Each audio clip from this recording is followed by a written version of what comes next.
E aí, galera, tudo bem com vocês? Vamos agora continuar aqui a falar sobre os sujeitos do processo. Especificamente, vamos falar agora sobre a capacidade postulatória. Nós já falamos sobre a capacidade de ser parte, capacidade de estar em juízo. Faltou falar da capacidade postulatória, que é a capacidade de você fazer os pedidos ao juiz, de você peticionar, de você participar ativamente aí do processo. Capacidade de postular, ok? Tem uma expressão em latim que é usada para denominar a capacidade postulatória, que é o ius postulandi, né? Que nada mais é do que a autorização legal para a prática dos atos processuais, correto? Você poder pedir algo em juízo. Uma coisa é você participar, uma coisa é você ter direitos, outra coisa é você poder exercer, né, na prática, os atos processuais. E isso daí só pode fazer quem tem o ius postulandi. Tá? Na CLT, o artigo que trata do ius postulandi é o artigo 791. Tá? E ele diz o seguinte: os empregados e os empregadores poderão reclamar pessoalmente perante a Justiça do Trabalho e acompanhar suas reclamações até o final. Ou seja, dá uma ideia muito parecida com a dos juizados especiais, né? Segundo o artigo que a gente acabou de ver, o 791, qualquer parte, né, independente de ter advogado, pode protocolar inicial, pode protocolar recurso, pode acompanhar até o final do seu processo, ok? A gente vai ver que na jurisprudência, esse artigo 791, ele tem uma interpretação um pouquinho mitigada.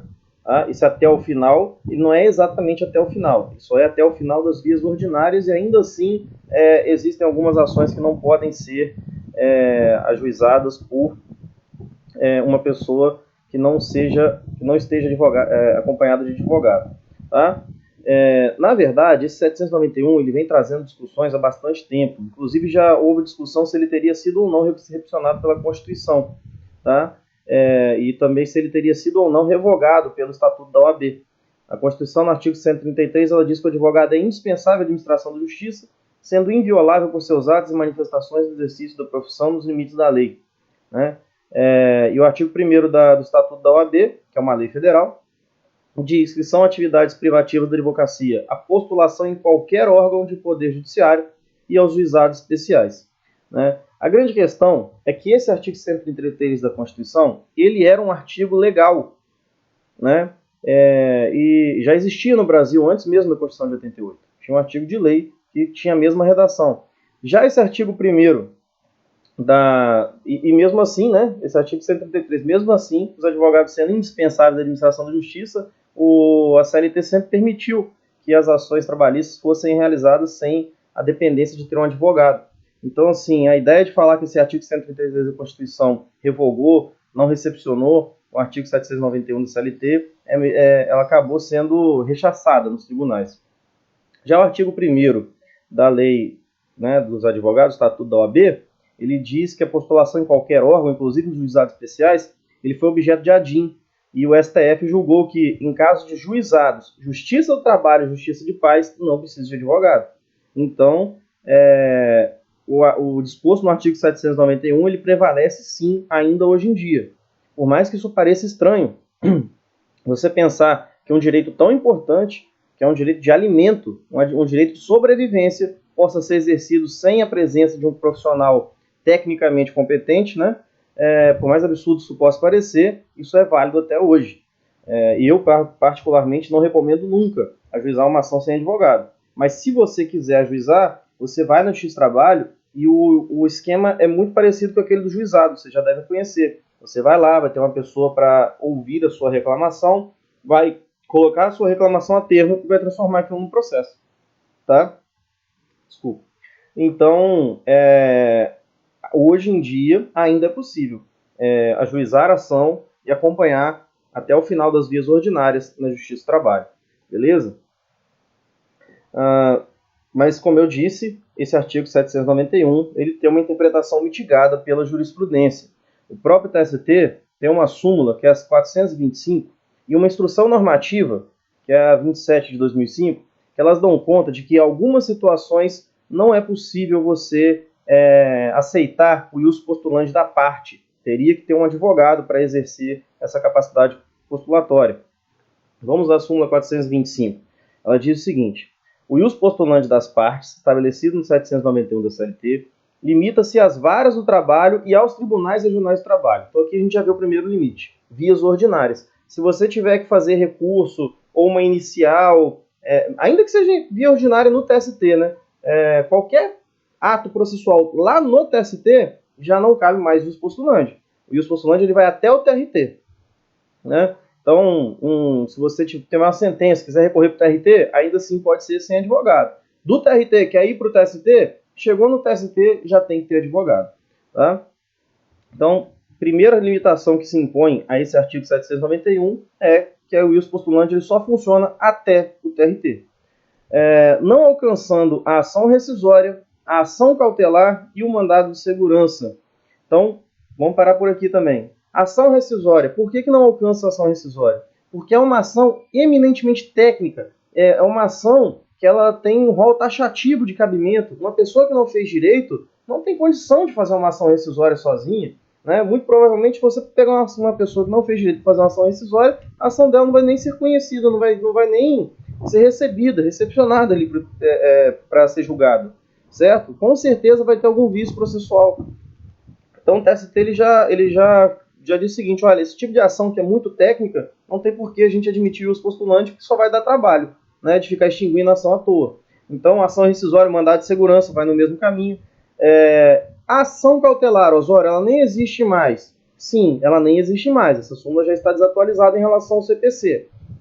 Mas o CPC ele tem a possibilidade de você pedir a tutela cautelar antecedente, que é mais ou menos o que era ação cautelar antigamente. Então, na minha visão, né, embora não... Até há pessoas que falem sobre isso também, mas não há ainda um posicionamento unânime ou uniforme na jurisprudência, mas na minha visão, esse tipo de ação de tutela antecipada cautelar também não poderia acontecer por meio do ius postulante, até porque também tem uma certa técnica a ser utilizada e com a pessoa que não fez direito vai ter muita dificuldade, certo? E por fim, os recursos de competência do Tribunal Superior do Trabalho. Como eu havia falado para vocês, chegou no TST, né, já era. Recorreu para o TST, que o recurso que a gente recorre para o TST é o recurso de revista, que é mais ou menos a mesma coisa que o recurso especial, e esse daí tem que ter advogado. Tá? Bom, além disso, né, pela instrução 27 de 2005, a gente pode fazer uma interpretação também mais extensiva a essas proibições, no sentido de que só cabe os postulantes mesmo se for uma ação trabalhista, de relação de emprego. Como a gente já viu, a competência do Justiça do Trabalho é muito mais do que só as relações de emprego. A competência do Justiça do Trabalho alcança, por exemplo, uma ação anulatória de multa fiscal imposta pelo Ministério da Economia, né, pela pasta Secretaria do Trabalho, uma execução fiscal da União cobrando uma infração que foi imposta aí por um auditor fiscal do trabalho. Esse tipo de ação, que não tem caráter eminentemente trabalhista, né, não tem caráter de relação de emprego, ele com certeza, nesse tipo de ação, a gente não vai ter os postulantes da parte. Os postulantes aí tem que ser de uma pessoa habilitada, que vai ser o advogado. Beleza? Mas, em relação de emprego, a regra é que você não precisa de advogado. Tá? O postulante é das partes. Lógico, se você quiser ter advogado, você pode. Inclusive, eu sempre volto a dizer, eu nunca digo para a pessoa não ter advogado. Pelo contrário, tenha. Né? E aí, pessoal, isso daí funciona inclusive também nos dissídios coletivos. Tá? Também a capacidade postulatória é da parte nos dissídios coletivos, com as mesmas restrições que a gente acabou de estudar aqui para os dissídios individuais. Ok? Bom, ainda falando, né, dessa capacidade postulatória, a gente ainda tem também a questão de como a gente vai fazer essa atuação em juízo. Né? Nós temos, inclusive, e aqui na verdade nem estamos exatamente na capacidade postulatória, né, capacidade de estar em juízo até, que seria mais adequada para esse assunto. Vocês têm, não sei se vocês lembram, mas com certeza vocês tiveram isso em processo civil, tem que fazer uma diferenciação entre os casos de representação, caso de assistência e substituição processual. Né? O caso de representação é quando você tem uma pessoa que faz uma defesa em nome de outra pessoa, tá? Dos direitos dessa outra pessoa. Então, a gente tem uma representação, por exemplo, quando você tem uma mãe representando o seu filho, que é absolutamente incapaz, né? Ela faz a defesa em nome do filho, resguardando os direitos do filho, beleza? Essa representação ela pode se dar de forma convencional ou pode ser legal, né? Legal, vocês têm aí no CPC o artigo 75, inciso 1, por exemplo. O artigo 75 tem vários exemplos, né? Eu trouxe o inciso 1 para vocês, que fala sobre a representação legal de quem representa a União, né? Então, olha, serão representados em juízo ativa e passivamente a União pela Advocacia Geral da União, diretamente ou mediante órgão vinculado. Ou seja, se você quiser citar a União para participar de um processo, você vai citar a Advocacia Geral da União, certo? Isso porque a lei impõe, por isso que é uma representação legal. Mas pode haver uma representação também convencional, né? Por exemplo, o representante de uma empresa particular. Você tem quando você tem um contrato social no CNPJ, você muitas vezes, né? Muitas vezes não, é de rigor que nesse contrato social esteja estabelecido quem é que vai representar esse CNPJ em juízo, né? Quem é o representante da empresa em juízo? Normalmente é o administrador, às vezes é o sócio, né? Mas se o sócio quiser, né, ele pode designar alguém para representar no juízo, por meio de uma carta, chamada carta de preposição. Daí ele vai designar um preposto para representar no juízo. A gente tem esse exemplo aí no artigo 75, no inciso 8 do CPC. Ele diz: serão representados em juízo, ativo e passivamente, a pessoa jurídica, por quem os respectivos atos constitutivos designarem. Atos constitutivos aqui são o contrato social e suas alterações, ou, não havendo essa designação, por seus diretores, certo? Então, o ato constitutivo, né, que é o próprio contrato social e suas alterações, ele pode designar que quem vai representar em juízo é o administrador. Daí o administrador pode, por exemplo, fazer uma carta de preposição para que um dos empregados represente a empresa, né?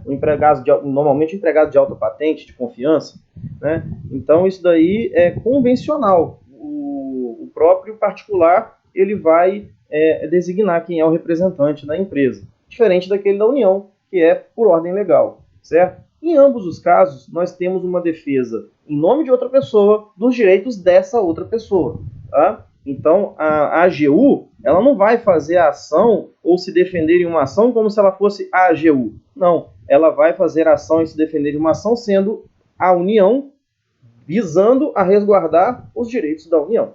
Beleza? Já no caso da assistência, que é bem parecido com o caso da representação, a gente também tem a defesa em nome de outra pessoa, porém essa defesa é feita em conjunto. A assistente e o assistido se defendem em conjunto, tá? O assistente e o titular ali, eles vão participar do processo em conjunto, né? Mas visando a resguardar os direitos do assistido, tá? Que é o titular dos direitos, ok? Então, é bem parecido com a representação. É a defesa, não é em nome próprio do defensor, né? É uma defesa em nome da outra pessoa, só que em conjunto com ela. A diferença da representação para assistência é que, neste caso, o assistido ele vai participar um pouco mais ativamente, né? Junto com o assistente. A representação não, o assistido ele nem comparece em juízo. Já na assistência, os dois vão estar lá em conjunto. E aí, os direitos que serão resguardados serão os direitos do assistido, que é o titular desses direitos, tá? Já a substituição, aí no caso do assistido, a gente pode até dar um exemplo, que eu comentei com vocês até no vídeo passado, que é o exemplo do menor de 18, quando ele vai discutir, por exemplo, em juízo. E a gente viu que em juízo, o menor de 18 anos, ele tem que ter quando ele vai discutir, por exemplo, a rescisão, né? Na rescisão ele tem que ter assistência do responsável, né? Ele não vai sozinho. O responsável também não vai sozinho para lá como se fosse um representante. Não, mas eles vão em conjunto para assinar essa rescisão. É um caso de assistência, embora extrajudicial, né? Judicialmente vocês têm vários exemplos também, né? No direito civil, por exemplo, você tem aquela mãe do filho que tem mais de 16 anos, menos de 18, mas não é emancipado, por exemplo. Então você vai ter a mãe normalmente funcionando ali como assistente, e esse filho, que é o titular do direito, vai ser o assistido. Ambos em conjunto vão estar em juízo para defender os direitos desse rapaz que é o assistido, ou dessa criança menino ou menina, tanto faz, certo? Por fim, a gente tem a substituição processual, que embora vocês tenham já visto em processo civil, é uma situação que normalmente quando vocês chegam aqui neste período, vocês não costumam lembrar muito bem como é que funciona, né? Até porque na prática vocês não costumam ver como funciona. Substituição processual, pessoal, é quando você faz a defesa em nome próprio dos direitos de outra pessoa. Porque é o seguinte, quando você vai fazer uma ação pedindo alimentos para o seu filho, né? Você não vai começar a ação dizendo assim, vamos lá, eu, Osório, vou fazer uma ação de alimentos para o meu filho. Aí eu vou lá, Osório vem em face de fulano pedir alimentos. Não. Eu vou falar o seguinte, filho do Osório, representado pelo Osório, vem pedir alimentos, né? Por quê? Eu vou em nome da pessoa que é o titular, mas representando ela. Quando a gente fala de substituição, não é bem assim, não. Quando a gente fala de substituição, eu vou fazer a defesa em nome próprio dos direitos de outra pessoa. Tá? É o que acontece na maioria das vezes aqui no X-Trabalho com os sindicatos. Né? Os sindicatos, eles podem, em nome próprio, eles não precisam pegar procuração, não precisam pegar nenhum tipo de anuência, de concordância com os empregados que eles vão defender. O fato de eles serem os sindicatos legitimados pela própria Constituição já faz com que eles possam defender a categoria em nome próprio. Então, por exemplo, se um sindicato perceber que uma determinada categoria está sendo lesada porque não estão fornecendo equipamentos de proteção individual numa determinada empresa, ele pode ajuizar uma ação coletiva e ele não vai pegar uma procuração com cada empregado da empresa, não vai pegar a autorização com cada empregado da empresa. Não. Ele vai simplesmente falar o seguinte, eu, sindicato, venho pedir que a empresa forneça EPI para seus empregados. Eu estou pedindo os direitos deles, mas em meu nome.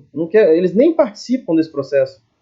Eles até, se quiserem, podem entrar como assistente, Osório, intervenção de terceiro. Se quiser, até pode, mas não precisa. O advogado, o sindicato, ele vai do início até o fim sozinho, em nome próprio, pedindo direitos de outrem. Né? Até coloquei para vocês aí como exemplo uma ação de cumprimento.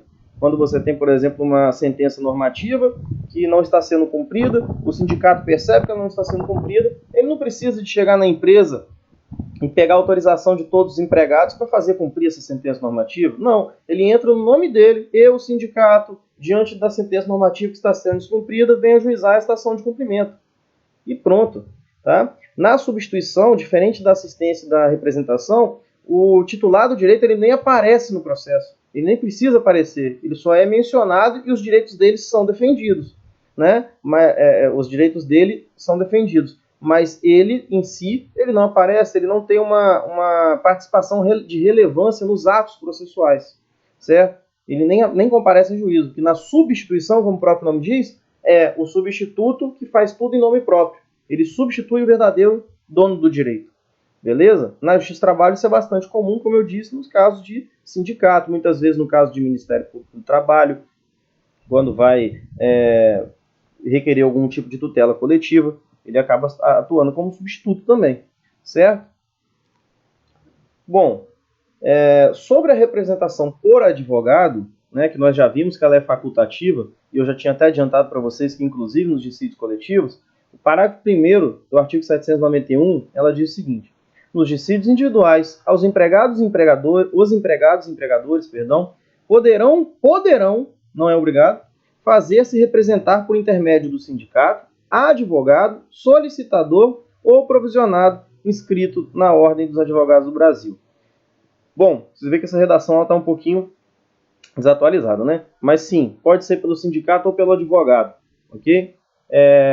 O parágrafo 2º, ele fala dos dissídios coletivos. Nos dissídios coletivos, é facultada aos interessados assistência por advogado, beleza? A exceção, né, que esse poderão vai virar deverão, né, que tem que ter advogado, vai ser quando estivermos em algum dos casos da súmula 425, que a gente já viu, né, ação rescisória, aqueles procedimentos cautelares, a ação de mandado de segurança e processos e recursos que estejam no TST. Aí a gente não tem como fazer o expulsionante sem advogado.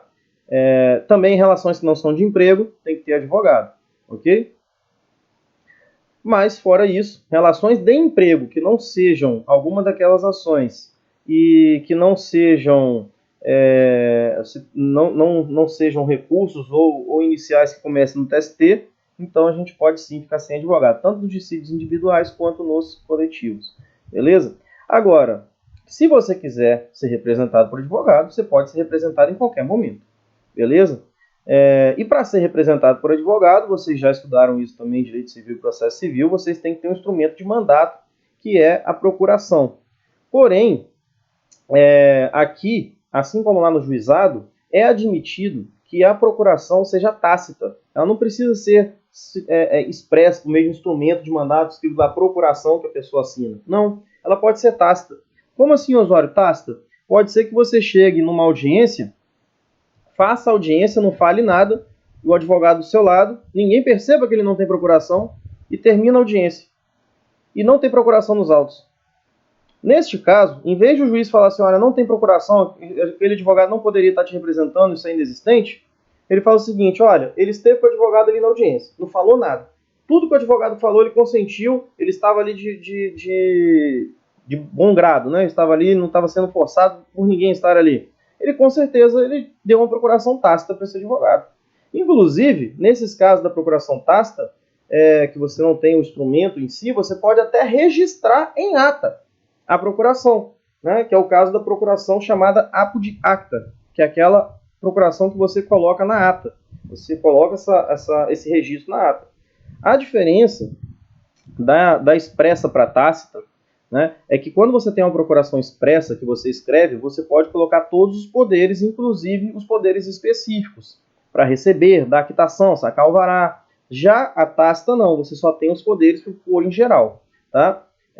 O parágrafo 3º do artigo 791, inclusive, fala sobre essa procuração apud acta.